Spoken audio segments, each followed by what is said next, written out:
శ్రీ మాత్రే నమ. నమస్కారం. నేను పండిట్ సూర్యప్రకాష్. ఈరోజు గురువారం 26 మార్చి 2026 నాడు కన్యా రాశి వారికి ఒక ముఖ్యమైన గ్రహ మార్పు జరుగుతోంది. శుక్రుడు అంటే ప్రేమ, అందం, సంపద అనే విషయాలను శాసించే గ్రహం ఈరోజు మీన రాశి నుంచి మేష రాశిలోకి ప్రవేశిస్తున్నాడు. ఇది మీ రాశి చక్రంలో 7వ ఇంటి నుంచి అంటే భాగస్వామ్యాలు మరియు బంధాల స్థానం నుంచి 8వ ఇంటిలోకి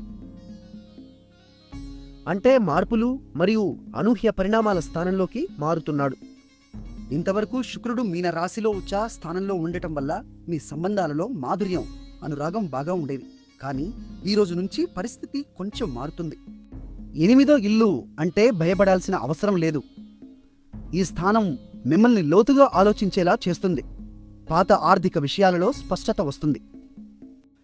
జాయింట్ ఫైనాన్స్ విషయాలలో భార్యాభర్తల మధ్య డబ్బు నిర్ణయాలు, లోన్లు, ఇన్వెస్ట్మెంట్లు జాగ్రత్తగా ఉండండి. తొందరపాటు నిర్ణయాలు తీసుకోకండి. అయితే మంచి వార్త ఏమిటంటే మీ 10వ ఇంట్లో అంటే వృత్తి మరియు కెరీర్ స్థానంలో గురుడు అంటే బృహస్పతి బలంగా ఉన్నారు. ఆయన ఇటీవలే వక్ర గతి నుంచి అంటే వెనుకొడుగు నుంచి తిరిగి నేరుగా నడవడం మొదలుపెట్టారు. కాబట్టి కెరీర్లో మీకు బలమైన ఆధారం ఉంది.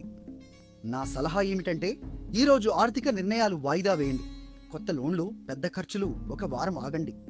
కెరీర్లో ధైర్యంగా ముందుకెళ్ళండి. గురుడి ఆశీర్వాదం మీకు తోడుంది. ప్రశాంతంగా ఉండండి. తెలివిగా నిర్ణయాలు తీసుకోండి.